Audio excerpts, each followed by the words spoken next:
말씀은 레위기 25장 13절에서부터 22절입니다. 레위기 25장 13절에서부터 22절입니다. 그 약 186면에 있습니다. 우리 교독합니다. 이 희년에는 너희가 각기 자기의 소유지로 돌아갈지라. 내 이웃에게 팔든지 내 이웃의 손에서 사거든 너희 각 사람은 그의 형제를 속이지 말라. 그 희년 후에 연수를 따라서 너는 이웃에게서 살 것이요 그도 소출을 얻을 연수를 따라서 내게 팔 것인즉 연수가 많으면 너는 그것의 값을 많이 매기고 연수가 적으면 너는 그것의 값을 적게 매길지니 곧 그가 소출의 다소를 따라서 내게 팔 것이라. 너희 각 사람은 각 자기 이웃을 속이지 말고 내 하나님을 경외하라. 나는 너희 하나님 여호와이니라. 너희는 내 규례를 행하며 내 법도를 지켜 행하라. 그리하면 너희가 그 땅에 안전하게 거주할 것이라. 땅은 그것의 열매를 내리니 너희가 배불리 먹고 거기 안전하게 거주하리라. 만일 너희가 말하기를 우리가 만일 일곱째 해에 심지도 못하고 소출을 거두지도 못하면 우리가 무엇을 먹으리요 하겠으나 내가 명령하여 여섯째 해에 내 복을 너희에게 주어 그 소출이 3년 동안 쓰기에 족하게 하리라. 너희가 여덟째 해에는 파종하려니와 묵은 소출을 먹을 것이며 아홉째 해에 그 땅에 소출이 들어오기까지 너희는 묵은 것을 먹으리라. 아멘. 오늘 이 새벽에도 하나님께서 주시는 은혜로 오늘 하루도 복된 삶이 되어지기를 주의 이름으로 축원합니다. 오늘 말씀의 제목은 희년의 규정입니다. 자, 지금 이스라엘은 신의 광야에 있지만 하나님께서 이제 가나안 땅에 이제 입성하고 또 정착할 것을 이제 미리 염두에 두고 그곳에서 어떻게 살아야 될지 계속 규례에 대해서 가르쳐 주고 있습니다. 자, 우리가 어제 또 살펴보고 오늘 살펴보는 희년은 이제 50년 주기로 이렇게 돌아오게 됩니다. 그러면은 한번 생각해 보세요. 평생에 한 번 그렇게 하거나 한 두 번, 오래 사신 분들은 한 두 번 정도 희년을 매년 이렇게 경험했을 것입니다. 자, 하나님 희년법을 이스라엘에게 정해 주셨지만 사실 희년법을 그 이스라엘 민족들이 가나안 땅에 거하면서 제대로 지킨 적이 별로 없었습니다. 이스라엘 백성들이 이제 아수르로 이제 또 잡혀가게 되고 또 남쪽 유다는 바벨론으로 잡혀가는데 그때 하나님께서 책망했던 죄악 가운데 하나가 뭐냐면은 이 땅에 대한 것입니다. 희년을 제대로 지키지 않는 그 불순종에 의해 가지고 그들이 바벨론과 아수르로 이제 팔려가게 되는 또 잡혀가게 되는 그런 일들이 일어났습니다. 그만큼 여러분들 희년법을 지킨다는 게 어려웠다라는 거죠. 왜 그렇습니까? 인간의 본성 그리고 인간의 죄성과 계속해서 배치되기 때문에 그랬습니다. 더 가지고 싶은 거죠. 더 소유하고 싶고 그 땅에서 더 누리고 싶은 인간의 욕망이 있기 때문에 이대로 지킨 그때가 별로 없었다라는 것입니다. 자, 희년이 되면 땅의 소유권이 본래 주인에게로 돌아갑니다. 그러므로 희년이 가까워지면 땅의 가격이 떨어지고 또 희년이 좀 멀리 좀 남아있으면 땅의 가격이 높아지는 그런 어떤 상황이 있었습니다. 자, 그때 이스라엘에서 토지 거래에 이제 원칙이 있었는데 먼저는 토지 가격을 다음 희년 때까지 얻을 수 있는 소출을 계산해서 책정하는 것입니다. 그러니까 어떻습니까? 멀리 희년이 멀리 남아 있으면 가격이 높겠죠. 또 뭐 10년이라든가 5년 남아 있으면 가격이 뚝 떨어지는 그런 상황이 있었겠죠. 자, 15절 말씀 봅니다. 그 희년 후에 연수를 따라서 나는 이웃에게서 살 것이요 그도 소출을 얻을 연수를 따라서 내게 팔 것인즉. 아멘. 자, 토지는 오직 정해진 기간 동안만, 그러니까 49년이죠. 그 기간만 사용할 수 있었기 때문에 본질적으로 본다면 어떻습니까? 절대로 투자와 축적의 대상이 될 수 없었던 게 바로 이 땅이었습니다. 그래서 이스라엘 땅은 젖과 꿀이 흐르는 땅이지만 동시에 거래 가치를 놓고 본다면은 어떻습니까? 광야하고 똑같습니다. 그죠? 광야로 언젠가는 떠나야 되고, 이 신년이 오면 가나안 땅에 정착해 있지만 어떻습니까? 그 땅을 또 원래 주인에게로 다 돌려줘야 되기 때문에 똑같이 어떤 다른 면으로 본다면은 광야나 가나안 땅이나 별반 차이가 없었습니다. 자, 하나님께서 광야에서도 그렇게 하신 이유, 또 광야에서도 신년제도를 만드신 이유가 무엇일까요? 그것은 오직 하나님만 의지하며 살기를 원하셨기 때문에 그렇다라는 것입니다. 이 가나안 땅이 영원히 있을 것 같지만 그렇지 않다라는 거죠. 언젠가는 다 부름을 받고 하나님 앞에 설 텐데, 그래서 오직 하나님만 의지하며 살기를 원하셔서 이 신년이라는 제도를 하나님께서 주셨다라는 것입니다. 그러나 어떻습니까? 이스라엘 백성들은 이런 삶을 원하지 않았죠. 그 땅에서 영원히 살기를 원했고, 그 땅에 있는 것들을 누리고 또한 그 가운데 축적을 하기를 원했습니다. 그래서 이 법을 제대로 지키지 못했다는 것입니다. 자, 그래서 예수님은 어떻게 합니까? 재물을 땅에 쌓아두지 말라라고 하시고 있습니다. 그리고 베드로는 어떻습니까? 베드로전서 1장 1절에 우리를 가리켜서 이 땅의 나그네라고 말을 하고 있습니다. 우리의 삶을 결국 광야를 지나가는 그 여정과 같습니다. 그리고 난 다음에 마지막에 우리가 하나님 앞에 섰을 때 참다운 희년이 오게 될 것입니다. 나팔이 울릴 때 우리는 본향으로 돌아가고 이 세상의 모든 소유는 더 이상의 의미를 다 잃게 됩니다. 그렇죠. 우리가 나올 때 하나도 가지고 나오지 않는 것처럼 우리도 또 하나님 앞에 서는 그날이 오면은 하나도 가져갈 게 없다라는 것입니다. 결국 무엇입니까? 우리의 삶은 이 땅이 아니라 영원한 하나님의 나라에 속해 있음을 언제나 기억을 해야 됩니다. 자, 그러면서 또 희년 때에 땅을 돌려줄 때 또 다른 하나의 원칙이 있는데, 속이지 말라라는 것입니다. 속이지 말라. 14절입니다. 내 이웃에게 팔든지 내 이웃의 손에서 사거든 너희 각 사람은 그의 형제를 속이지 말라. 아멘. 그러니까 소출량이 적은데 많이 나온 것처럼 그렇게 이익을 취하는 것으로 그렇게 하지 말아라 라고 말씀합니다. 이웃을 속여 이익을 취하는 것은 이스라엘에서 신의를 저버리는, 의리를 저버리는 거고, 또 하나는 무엇입니까? 경제 질서를 무너뜨리게 하는 그런 어떤 무게가 아니라 하나님을 경외하느냐 그렇지 않느냐의 그 문제에 있다라는 것입니다. 자, 17절 말씀 봅니다. 너희 각 사람은 자기 이웃을 속이지 말고 내 하나님을 경외하라. 나는 너희 하나님 여호와이니라. 아멘. 자, 사람을 속여가면서 이익을 취하면 하나님을 경외할 수가 없다라는 것입니다. 이웃을 속이는 삶, 그리고 하나님을 경외하는 삶은 결코 같이 갈 수가 없습니다. 그래서 신년의 모든 거래는 이익을 이해하는 것이 아니라 하나님이 주시는 자유와 평등을 이해하는 것이었고, 그 가운데서 정직과 공정이 요구되었습니다. 자, 부당한 이익을 추구하는 태도는 단순히 잘못된 것이 아니라 하나님의 복에서 멀어지기 때문에 그렇다라는 것입니다. 그렇다면 어떤 상황에서도 우리가 정직하게 살아갈 수 있는 비결은 무엇입니까? 하나님을 경외하는 것입니다.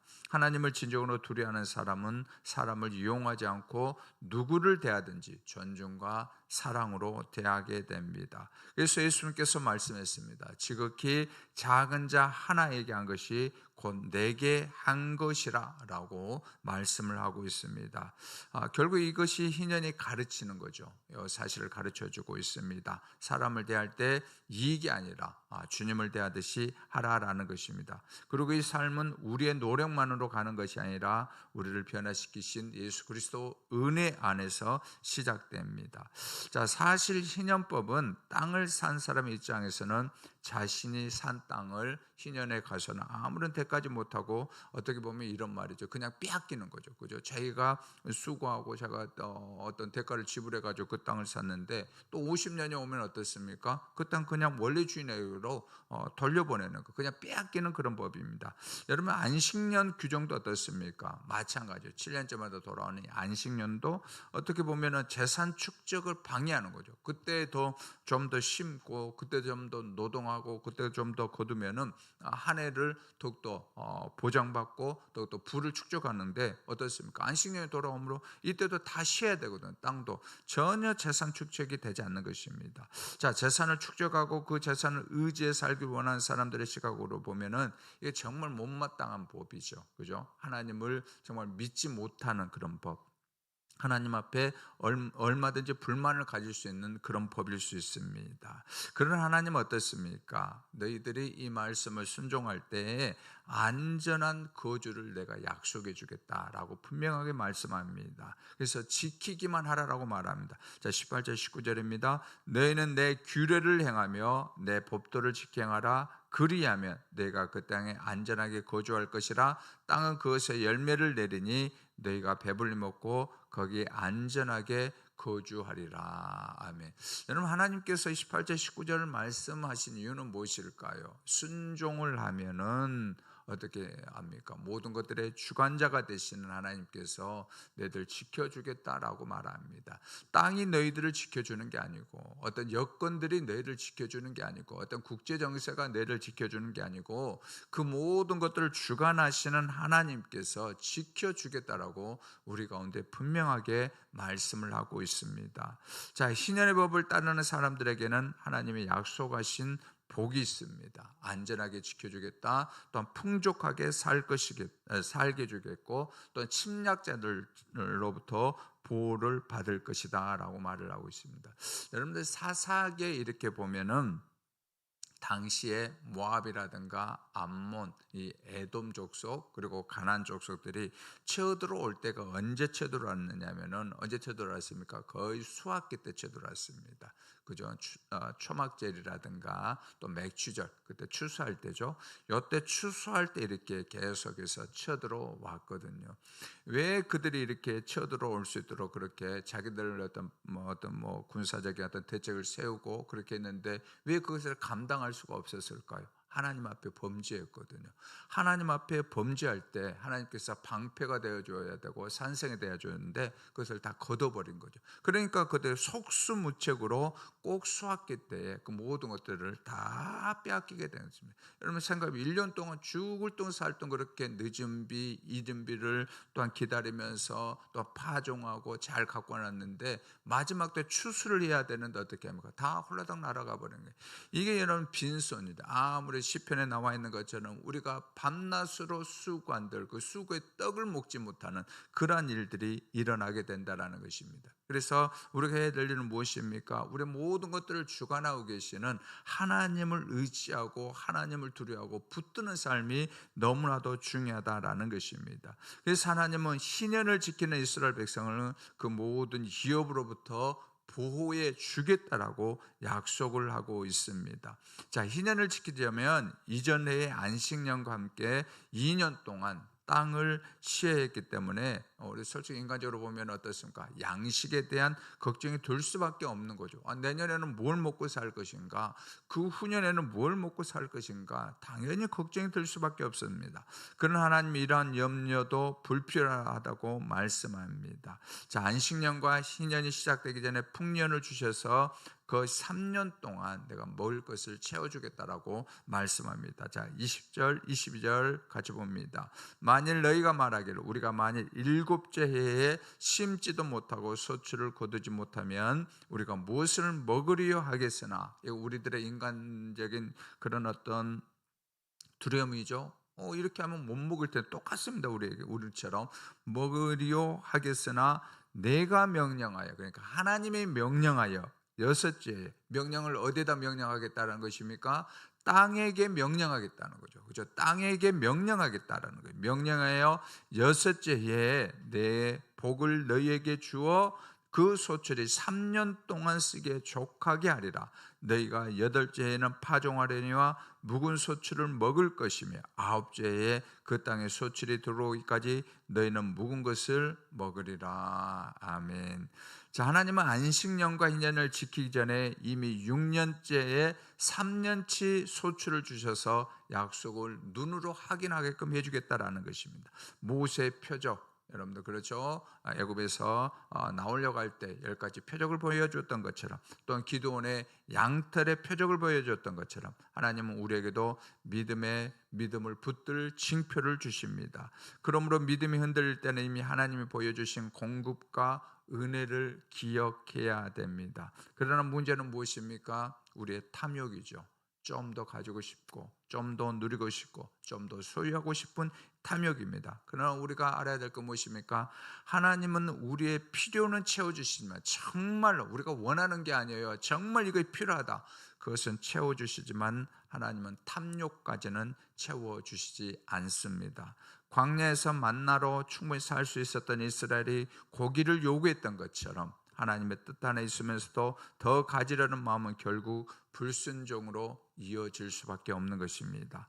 그래서 이제는 단순한 제도가 아니라 누가 하나님의 약속을 믿는 사람인지를 드러내는 그 기준이었습니다. 하나님의 약속을 믿는 사람은 손해처럼 보여도 순종할 줄 아는 사람입니다. 여러분 그렇죠? 순종이 무엇입니까? 내가 손해보는 것 같아도 하나님 말씀이기 때문에 그 발을 내딛는 것입니다. 우리는 우리의 능력으로 사는 것이 아니라 이미 공급하시고 책임져 주시는 하나님을 믿고 사는 사람입니다. 그러므로 하나님의 약속을 신뢰하고 순종의 자리에 서기를 원합니다. 하나님은 온 땅의 주인이시고 우리의 필요를 넘어서까지 넘치도록 채워주시는 분이십니다. 우리가 그 자리에 있을 때 하나님은 반드시 부족함이 없게 채워주시고, 또한 무엇입니까? 우리를 지켜주실 줄 믿으며 오늘 하루도 살아가기를 주의 이름으로 축원합니다. 은혜로우신 우리 아버지 하나님, 희년을 통해서 우리는 우리의 능력으로 사는 것이 아니라 이미 공급하시고 책임지시는 하나님을 믿고 사는 존재임을 말씀하셨사오니 우리가 하나님의 약속을 신뢰하고 순종의 자리에 섬으로 이 약속의 말씀이 우리 가운데 응하게 되어지게 하여 주옵소서. 부족함이 없게 채우시고 지켜주시는 하나님을 믿고 살아가는 은혜가 있게 하여 주옵소서. 오늘 이 새벽에도 올라와서 간구한 우리 귀한 성도님들 응답이 넘치도록 역사하시고, 또 온라인으로 동참한 모든 분들에게도 동일한 은혜를 내려 주옵소서. 믿사옵고 예수님의 이름으로 기도드리옵나이다. 아멘. 하늘에 계신 우리 아버지여, 이름이 거룩히 여김을 받으시오며 나라가 임하옵시며 뜻이 하늘에서 이룬같이 땅에서도 이루어지이다. 오늘날 우리에게 일용할 양식을 주시옵고 우리가 우리에게 죄 지은 자를 사하여 준 것 같이 우리의 죄를 사하여 주시옵고 우리를 시험에 들게 하지 마시옵고 다만 악에서 구하옵소서. 되게 나라와 권세와 영광이 아버지께 영원히 있사옵나이다. 아멘.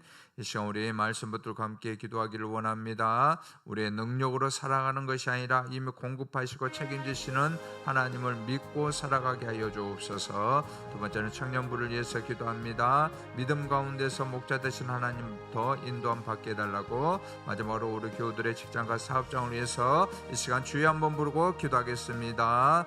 주여. 아버지 하나님, 이 시간에 주님 앞에 간절히 기도합니다. 오늘 말씀같이 우리의 능력으로 살아가는 것이 아니라 이미 공급하시고 책임지시는 하나님을 믿고 살아가게 하여 주옵소서. 우리 청년부 가운데 역사하시고 믿음 가운데서 목자 되시는 하나님으로부터 인도함을 받게 하여 주옵소서. 우리 교우들의 직장과 사업장을 축복하여 주시고 하나님께서 복 주시는 은혜를 누릴 수 있도록 도와주옵소서.